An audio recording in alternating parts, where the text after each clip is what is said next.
யோவான் 15ஆம் அதிகாரம். நான் மெய்யான திராட்சை செடி, என் பிதா திராட்சை தோட்டக்காரர்.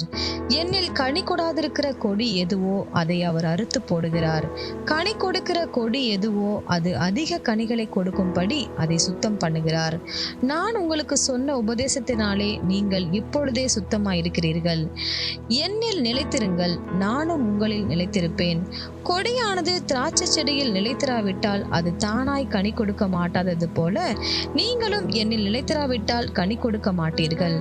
நானே திராட்சை செடி, நீங்கள் கொடிகள்.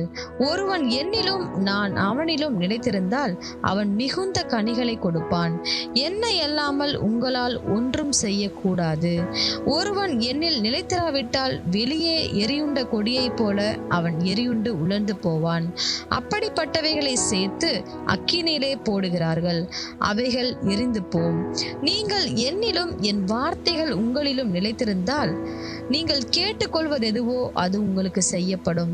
நீங்கள் மிகுந்த கனிகளை கொடுப்பதினால் என் பிதா மகிமைப்படுவார். எனக்கும் சீஷராய் இருப்பீர்கள். பிதா என்னில் அன்பாய் இருக்கிறது போல நானும் உங்களில் அன்பாய் இருக்கிறேன். என்னுடைய அன்பிலே நிலைத்திருங்கள். நான் என் பிதாவின் கற்பனைகளை கைக்கொண்டு அவருடைய அன்பிலே நிலைத்திருக்கிறது போல நீங்களும் என் கற்பனைகளை கைக்கொண்டிருந்தால் என்னுடைய அன்பிலே நிலைத்திருப்பீர்கள். என்னுடைய சந்தோஷம் உங்களில் நிலைத்திருக்கும் படிக்கும் உங்கள் சந்தோஷம் நிறைவாயிருக்கும் படிக்கும் இவைகளை உங்களுக்கு சொன்னேன். நான் உங்களில் அன்பாயிருக்கிறது போல நீங்களும் ஒருவரில் ஒருவர் அன்பாயிருக்க வேண்டும் என்பதே என்னுடைய கற்பனையாயிருக்கிறது. ஒருவன் தன் சிநேகிதருக்காக தன் ஜீவனை கொடுக்கிற அன்பிலும் அதிகமான அன்பு ஒருவரிடத்திலும் இல்லை. நான் உங்களுக்கு கற்பிக்கிற யாவையும் நீங்கள் செய்வீர்களானால் என் சிநேகிதராயிருப்பீர்கள். இனி நான் உங்களை ஊழியக்காரர் என்று சொல்லுகிறதில்லை. ஊழியக்காரன் தன் எஜமான் செய்கிறதை அறிய மாட்டான். நான் உங்களை சிநேகிதர் என்றேன், ஏனெனில் என் பிதாவினிடத்தில் நான் கேள்விப்பட்ட எல்லாவற்றையும் உங்களுக்கு அறிவித்தேன். நீங்கள் என்னை தெரிந்து கொள்ளவில்லை, நான் உங்களை தெரிந்து கொண்டேன்.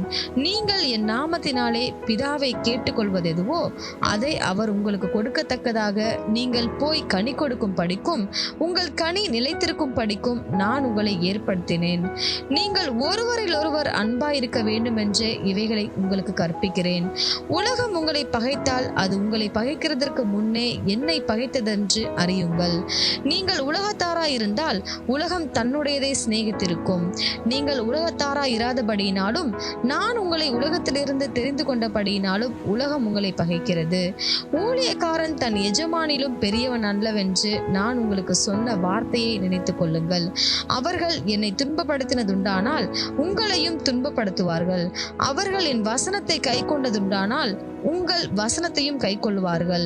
அவர்கள் என்னை அனுப்பினவரை அறியாதபடியினால் என் நாமத்தை நிமித்தமே இவைகளை எல்லாம் உங்களுக்கு செய்வார்கள். நான் வந்து அவர்களிடத்தில் பேசாதிருந்தேனானால் அவர்களுக்கு பாவம் இராது. இப்பொழுதோ தங்கள் பாவத்தை குறித்து போக்கு சொல்ல அவர்களுக்கு இடமில்லை. என்னை பகைக்கிறவன் என் பிதாவையும் பகைக்கிறான். வேறொருவரும் செய்யாத கிரியைகளை நான் அவர்களுக்குள்ளே செய்யாதிருந்தேனானால் அவர்களுக்கு பாவம் இராது. இப்பொழுது அவர்கள் என்னையும் என் பிதாவையும் கண்டும் பகைத்தும் இருக்கிறார்கள். முகாந்தரம் இல்லாமல் என்னை பகைத்தார்கள் என்று அவர்களுடைய வேதத்தில் எழுதியிருக்கிற வாக்கியம் நிறைவேறும் படிக்கு இப்படி ஆயிற்று. பிதாவினிடத்திலிருந்து நான் உங்களுக்கு அனுப்ப போகிறவரும் பிதாவினிடத்திலிருந்து புறப்படுகிறவருமாகிய சத்திய ஆவியான தேற்றரவாளன் வரும்போது அவர் என்னை குறித்து சாட்சி கொடுப்பார். நீங்களும் ஆதி முதல் என்னுடனே கூட இருந்தபடியினால் எனக்கு சாட்சிகளாய் இருப்பீர்கள். யோவான் 16ஆம் அதிகாரம். நீங்கள் இடரல் அடையாதபடிக்கு இவைகளை உங்களுக்கு சொன்னேன். அவர்கள் உங்களை ஜெப ஆலயங்களுக்கு புறம்பாக்குவார்கள்.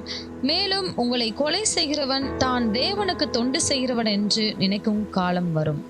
அவர்கள் பிதாவையும் என்னையும் அறியாதபடியினால் இவைகளை உங்களுக்கு செய்வார்கள்.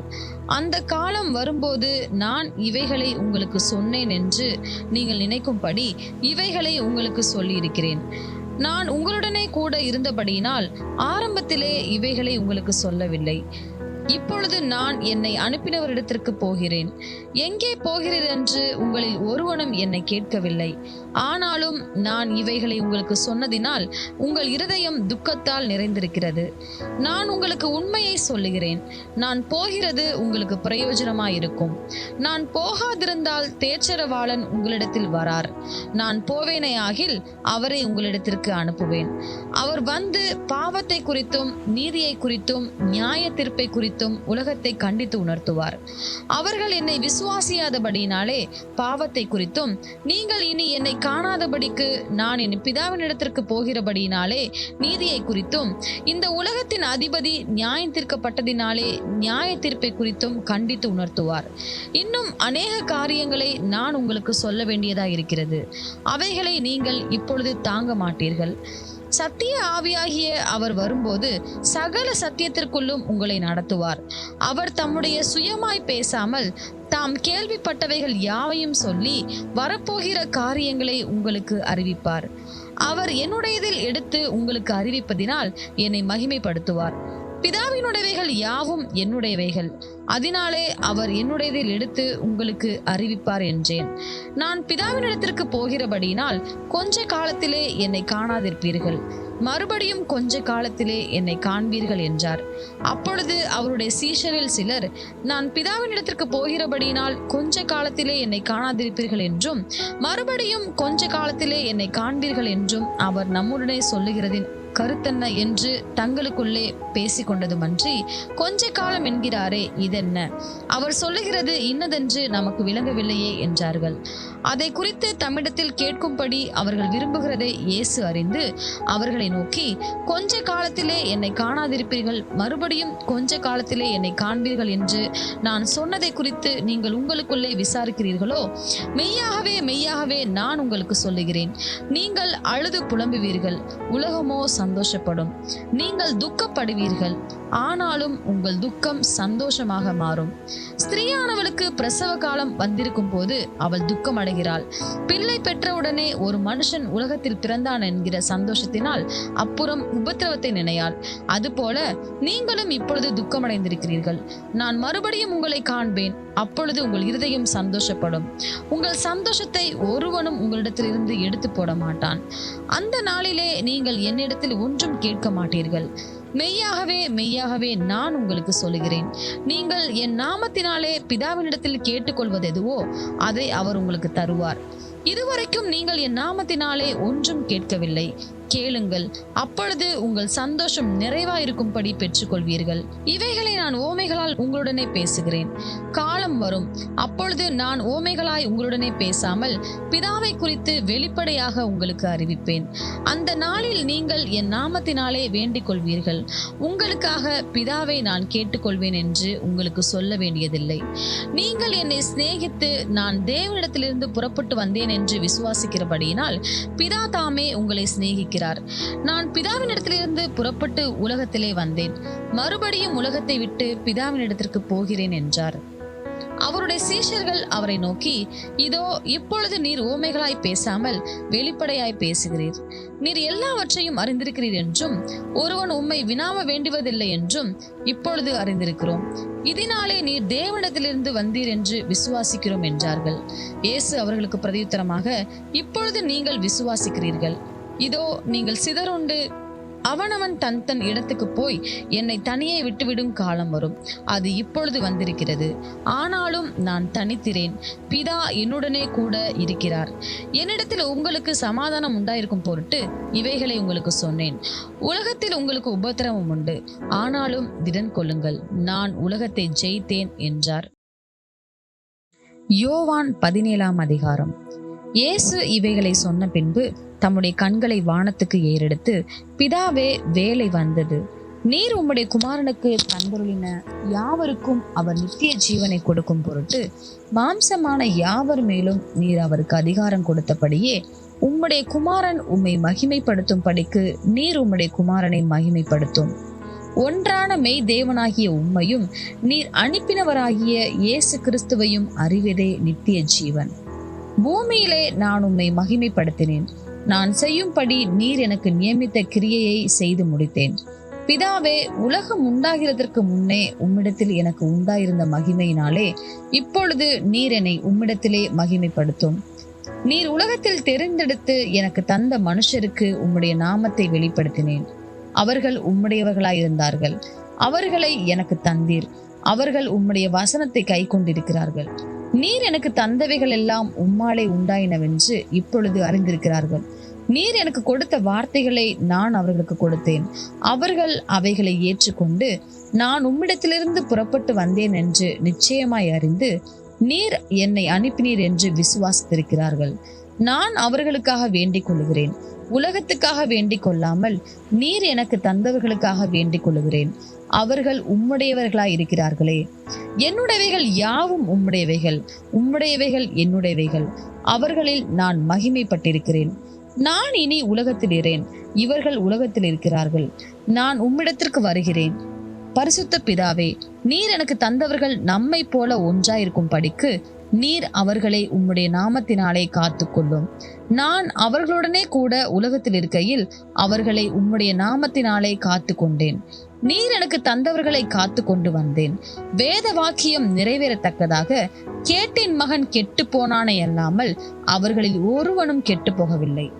இப்பொழுது நான் உம்மிடத்திற்கு வருகிறேன். அவர்கள் என் சந்தோஷத்தை நிறைவாய் அடையும்படி உலகத்தில் இருக்கையில் இவைகளை சொல்லுகிறேன்.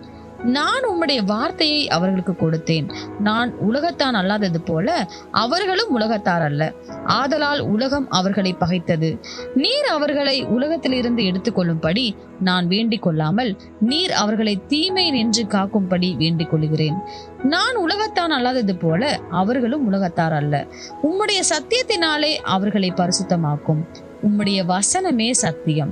நீர் என்னை உலகத்தில் அனுப்பினது போல நானும் அவர்களை உலகத்தில் அனுப்புகிறேன். அவர்களும் சத்தியத்தினாலே பரிசுத்தமாக்கப்பட்டவர்களாகும்படி அவர்களுக்காக நான் என்னை தானே பரிசுத்தமாக்குகிறேன். நான் இவர்களுக்காக வேண்டிக் கொள்ளுகிறதும் அல்லாமல் இவர்களுடைய வார்த்தையினால் என்னை விசுவாசிக்கிறவர்களுக்காகவும் வேண்டிக் கொள்ளுகிறேன். அவர்கள் எல்லாரும் ஒன்றாயிருக்கவும், பிதாவே, நீர் என்னை அனுப்பினதை உலகம் விசுவாசிக்கிறதற்காக நீர் என்னிலேயும் நான் உம்மிலேயும் இருக்கிறது போல அவர்கள் எல்லாரும் நம்மில் ஒன்றாயிருக்கவும் வேண்டிக் கொள்கிறேன். நாம் ஒன்றாயிருக்கிறது போல அவர்களும் ஒன்றாயிருக்கும்படி நீர் எனக்கு தந்த மகிமையை நான் அவர்களுக்கு கொடுத்தேன். ஒருமைப்பாட்டில் அவர்கள் தேறினவர்களாய் இருக்கும் படிக்கும் என்னை நீர் அனுப்பினதையும் நீர் என்னில் அன்பாயிருக்கிறது போல அவர்களிலும் அன்பாயிருக்கிறதையும் உலகம் அறியும் படிக்கும் நான் அவர்களிலும் நீர் என்னிலும் இருக்கும்படி வேண்டிக் கொள்கிறேன்.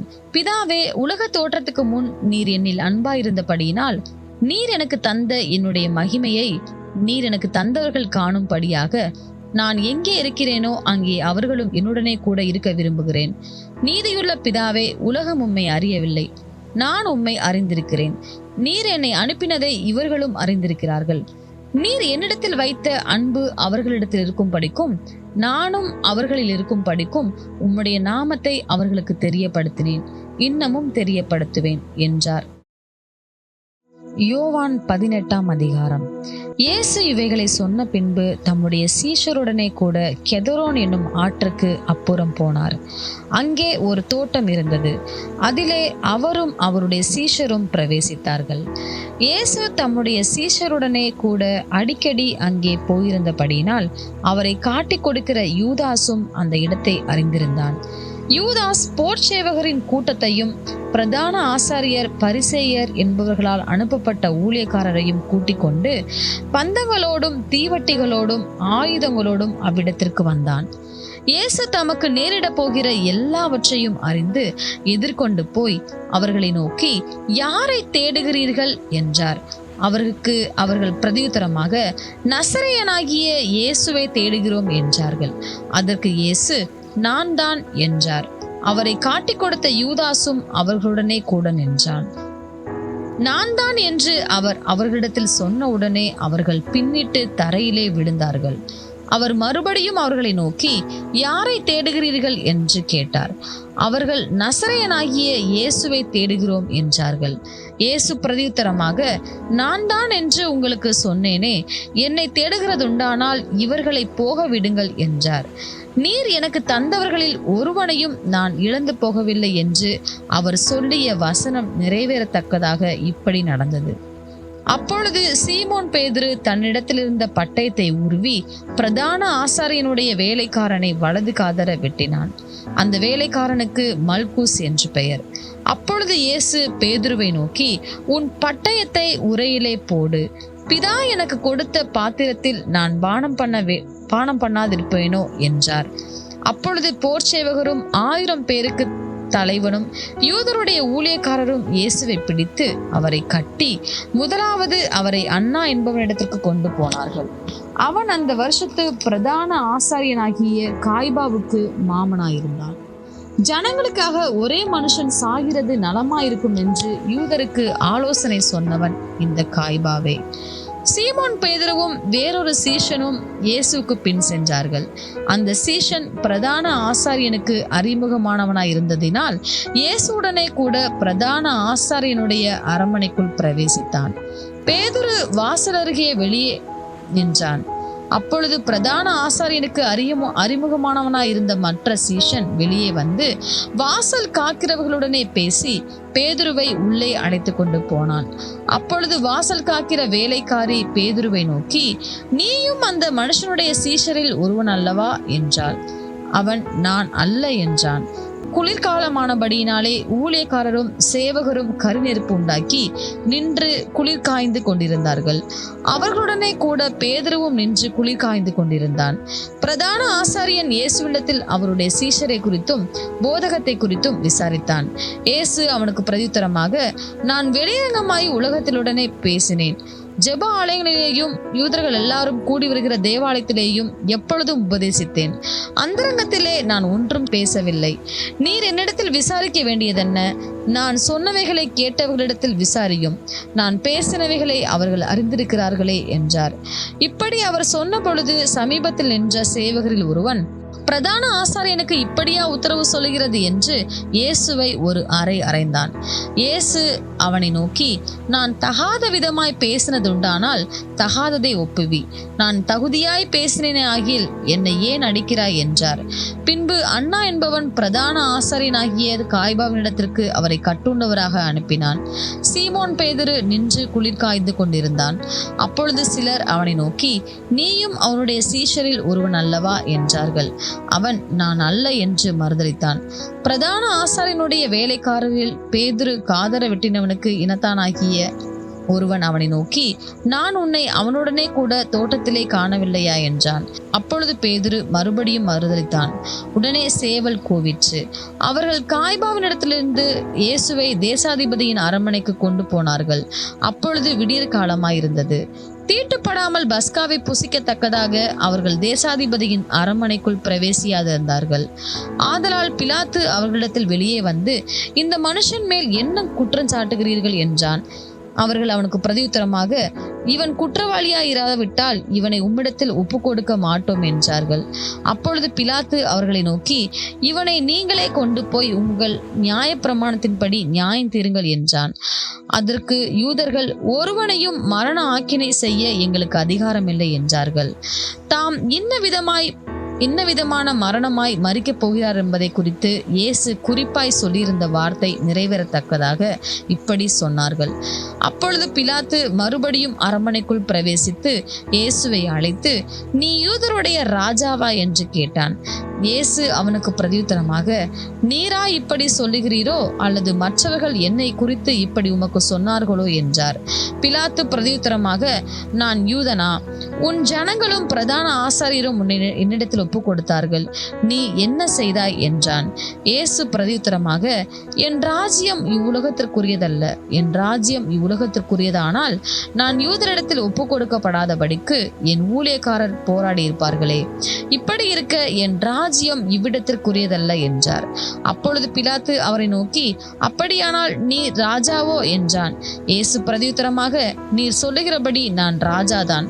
சத்தியத்தை குறித்து சாட்சி கொடுக்க நான் பிறந்தேன். இதற்காகவே இந்த உலகத்தில் வந்தேன். சத்தியவான் எவனும் என் சத்தம் கேட்கிறான் என்றார். அதற்கு பிலாத்து, சத்தியமாவது என்ன என்றான். மறுபடியும் அவன் யூதர்களிடத்தில் வெளியே வந்து, நான் அவனிடத்தில் ஒரு குற்றமும் காணேன். பஸ்கா பண்டிகையில் நான் உங்களுக்கு ஒருவனை விடுதலை பண்ணுகிற வழக்கம் உண்டே. ஆகையால் யூதருடைய ராஜாவை நான் உங்களுக்காக விடுதலை பண்ண உங்களுக்கு மனதுண்டா என்றான். அப்பொழுது அவர்கள் எல்லாரும், இவனை அல்ல, பரபாசை விடுதலை பண்ண வேண்டும் என்று மறுபடியும் சத்தமிட்டார்கள். அந்த பரபாஸ் என்பவன் கள்ளனாயிருந்தான். யோவான் 19ஆம் அதிகாரம். அப்பொழுது பிலாத்து இயேசுவை பிடித்து வாரினால் அடிப்பித்தான். போர் சேவகர் முள்ளுகளினால் ஒரு முடியை பின்னி அவர் சிரசின் மேல் வைத்து சிவப்பான ஒரு அங்கியை அவருக்கு உடுத்தி, யூதருடைய ராஜாவே வாழ்க என்று சொல்லி அவரை கையினால் அடித்தார்கள். பிலாத்து மறுபடியும் வெளியே வந்து, நான் இவனிடத்தில் ஒரு குற்றமும் காணேன் என்று நீங்கள் அறியும்படிக்கு இதோ உங்களிடத்தில் இவனை வெளியே கொண்டு வருகிறேன் என்றான். இயேசு முள்முடியும் சிவப்பங்கியும் தரித்தவராய் வெளியே வந்தார். அப்பொழுது பிலாத்து அவர்களை நோக்கி, இதோ இந்த மனுஷன் என்றான். பிரதான ஆசாரியரும் சேவகரும் அவரை கண்டபோது, சிலுவையில் அறையும், சிலுவையில் அறையும் என்று சத்தமிட்டார்கள். அதற்கு பிலாத்து, நீங்களே இவனை கொண்டு போய் சிலுவையில் அறையுங்கள், நான் இவனிடத்தில் ஒரு குற்றமும் காணேன் என்றான். யூதர்கள் அவனுக்கு பிரதியுத்தரமாக, எங்களுக்கு ஒரு நியாய பிரமாணம் உண்டு. இவன் தன்னை தேவனுடைய குமாரன் என்று சொன்னபடியினால் அந்த நியாய பிரமாணத்தின்படியே இவன் சாக வேண்டும் என்றார்கள். பிலாத்து இந்த வார்த்தையை கேட்ட பொழுது அதிகமாய் பயந்து மறுபடியும் அரண்மனைக்குள்ளே போய் இயேசுவை நோக்கி, நீ எங்கே இருந்து வந்தவன் என்றான். அதற்கு இயேசு மாறுதரம் ஒன்றும் சொல்லவில்லை. அப்பொழுது பிலாத்து, நீ என்னோட பேசுகிறதில்லையா?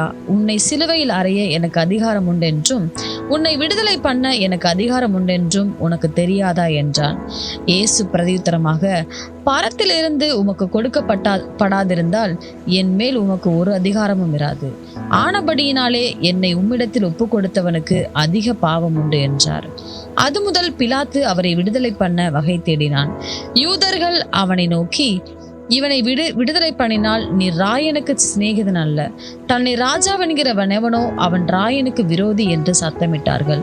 பிலாத்து இந்த வார்த்தையை கேட்ட பொழுது இயேசுவை வெளியே அழைத்து வந்து தலைவரசப்படுத்தின மேடை என்றும் எபிரேய பாஷையிலே கபத்தா என்றும் சொல்லப்பட்ட இடத்திலே நியாயாசனத்தின் மேல் உட்கார்ந்தான். அந்த நாள் பஸ்காவுக்கு ஆயத்த நாளும் ஏறக்குறைய 6 மணி நேரமாயிருந்தது. அப்பொழுது அவன் யூதர்களை நோக்கி, இதோ உங்கள் ராஜா என்றான். அவர்கள், இவனை அகற்றும் அகற்றும், சிலுவையில் அறையும் என்று சத்தமிட்டார்கள். அதற்கு பிலாத்து, உங்கள் ராஜாவை நான் சிலுவையில் அறையலாமா என்றான். பிரதான ஆசாரியர் பிரதியுத்தரமாக, ராயனை அல்லாமல் எங்களுக்கு வேறே ராஜா இல்லை என்றார்கள். அப்பொழுது அவரை சிலுவையில் அறையும் படிக்கு அவர்களிடத்தில் ஒப்பு கொடுத்தான். அவர்கள் இயேசுவை பிடித்து கொண்டு போனார்கள். அவர் தம்முடைய சிலுவையை சுமந்து கொண்டு எபிரேய பாஷையிலே கொல்கொதா என்று சொல்லப்படும் கபாலஸ்தலம் என்கிற இடத்திற்கு புறப்பட்டு போனார். அங்கே அவரை சிலுவையில் அறைந்தார்கள். அவரோட கூட வேறு 2 பேரை 2 பக்கங்களிலும் இயேசுவை நடுவிலுமாக சிலுவைகளில் அறைந்தார்கள். பிலாத்து ஒரு மேல் விலாசத்தை எழுதி சிலுவையின் மேல் போடுவித்தான். அதில் நசரேயனாகிய இயேசு யூதருடைய ராஜா என்று எழுதியிருந்தது. இயேசு சிலுவையில் அறையப்பட்ட இடம் நகரத்திற்கு சமீபமாய் இருந்தபடியினால் யூதரில் அநேகர் அந்த மேல் விலாசத்தை வாசித்தார்கள். அது எபிரேய, கிரேக்கு, லத்தீன் பாஷைகளில் எழுதியிருந்தது. அப்பொழுது யூதருடைய பிரதான ஆசாரியர் பிலாத்துவை நோக்கி, யூதருடைய ராஜா என்று நீர் எழுதாமல் தான் யூதருடைய ராஜா என்று அவன் சொன்னதாக எழுதும் என்றார்கள். பிலாத்து பிரதியுத்தரமாக, நான் எழுதினதே என்றான். போர் சேவகர் இயேசுவை சிலுவையில் அறைந்த பின்பு அவருடைய வஸ்திரங்களை எடுத்து ஒவ்வொரு சேவகனுக்கு ஒவ்வொரு பங்காக 4 பங்காக்கினார்கள். அங்கியையும் எடுத்தார்கள். அந்த அங்கி தையல் இல்லாமல் மேலே தொடங்கி முழுவதும் நெய்யப்பட்டதாயிருந்தது. அவர்கள், இதை நாம் கிழியாமல் யாருக்கு வருமோ என்று இதை குறித்து சீட்டு போடுவோம் என்று ஒருவரோடொருவர் பேசிக்கொண்டார்கள். என் வஸ்திரங்களை தங்களுக்குள்ளே பங்கிட்டு என் உடையின் மேல் சீட்டு போட்டார்கள் என்கிற வேத வாக்கியம் நிறைவேறத்தக்கதாக போர் சேவகர் இப்படி செய்தார்கள். இயேசுவின் சிலுவையின் அருகே அவருடைய தாயும் அவருடைய தாயின் சகோதரி கிளையோப்பா மரியாளும் மகதலேனா மரியாளும் நின்று கொண்டிருந்தார்கள். அப்பொழுது இயேசு தம்முடைய தாயையும் அருகே நின்ற தமக்கு அன்பாயிருந்த சீஷனையும் கண்டு தம்முடைய தாயை நோக்கி, ஸ்திரீயே, அதோ உன் மகன் என்றார். பின்பு அந்த சீஷனை நோக்கி, அதோ உன் தாய் என்றார். அந்நேரம் முதல் அந்த சீஷன் அவளை தன்னிடமாய் ஏற்றுக்கொண்டான். அதன் பின்பு எல்லாம் முடிந்தது என்று இயேசு அறிந்து, வேத வாக்கியம் நிறைவேறத்தக்கதாக தாகமாயிருக்கிறேன் என்றார். காடி நிறைந்த பாத்திரம் அங்கே வைக்கப்பட்டிருந்தது. அவர்கள் கடற்காளானை காடியிலே தோய்த்து ஈசோப்பு தண்டில் மாட்டி அவர் வாயினிடத்தில் நீட்டி கொடுத்தார்கள். இயேசு காடியை வாங்கின பின்பு முடிந்தது என்று சொல்லி தலையை சாய்த்து ஆவியை ஒப்பு கொடுத்தார். அந்த நாள் பெரிய ஓய்வு நாளுக்கு ஆயத்த நாளாய் இருந்தபடியினால் உடல்கள் அந்த ஓய்வு நாளிலே சிலுவைகளில் இராதபடிக்கு யூதர்கள் பிலாத்துவினிடத்தில் போய் அவர்களுடைய கால் எலும்புகளை முறிக்கும் படிக்கும் உடல்களை எடுத்து போடும் படிக்கும் உத்தரவு கேட்டுக்கொண்டார்கள். அந்தபடி போர்ச்சேவகர் வந்து அவருடனே கூட சிலுவையில் அறையப்பட்ட முந்தினவனுடைய கால் எலும்புகளையும் மற்றவனுடைய கால் எலும்புகளையும் முறித்தார்கள். அவர்கள் இயேசுவினிடத்தில் வந்து அவர் மரித்திருக்கிறதை கண்டு அவருடைய கால் எலும்புகளை முறிக்கவில்லை. ஆகிலும் போர் சேவகரில் ஒருவன் ஈட்டினாலே அவருடைய விலாவில் குத்தினான். உடனே இரத்தமும் தண்ணீரும் புறப்பட்டது. அதை கண்டவன் சாட்சி கொடுக்கிறான். அவனுடைய சாட்சி மெய்யாயிருக்கிறது. நீங்கள் விசுவாசிக்கும்படி தான் சொல்லுகிறது மெய்யென்று அவன் அறிந்திருக்கிறான். அவருடைய எலும்புகளில் ஒன்றும் முறிக்கப்படுவதில்லை என்கிற வேத வாக்கியம் நிறைவேறும்படி இவைகள் நடந்தது. அல்லாமலும் தாங்கள் குத்தினவரை நோக்கி பார்ப்பார்கள் என்று வேறொரு வேத வாக்கியம் சொல்லுகிறது. இவைகளுக்கு பின்பு அரிமத்தியா ஊரானும் யூதருக்கு பயந்ததினால் இயேசுவுக்கு அந்தரங்க சீஷனுமாகிய யோசேப்பு இயேசுவின் சரீரத்தை எடுத்துக்கொண்டு போகும்படி பிலாத்துவினிடத்தில் உத்தரவு கேட்டான். பிலாத்து உத்தரவு கொடுத்தான். ஆகையால் அவன் வந்து இயேசுவின் சரீரத்தை எடுத்துக்கொண்டு போனான். ஆரம்பத்திலே ஒரு ராத்திரியில் இயேசுவினிடத்தில் வந்திருந்த நிக்கோதேமு என்பவன் வெள்ளை போலமும் கரிய போலமும் கலந்து ஏறக்குறைய 100 ராத்தல் கொண்டு வந்தான். அவர்கள் இயேசுவின் சரீரத்தை எடுத்து யூதர்கள் அடக்கம் பண்ணும் முறைமையின்படியே அதை சுகந்த வர்க்கங்களுடனே சீலைகளில் சுற்றி கட்டினார்கள். அவர் சிலுவையில் அறையப்பட்ட இடத்தில் ஒரு தோட்டமும் அந்த தோட்டத்தில் ஒரு காலும் ஒருவனும் வைக்கப்பட்டிராத ஒரு புதிய கல்லறையும் இருந்தது. யூதருடைய ஆயத்த நாளானபடினாலும் அந்த கல்லறை சமீபமா இருந்தபடினாலும் அவ்விடத்திலே இயேசுவை வைத்தார்கள்.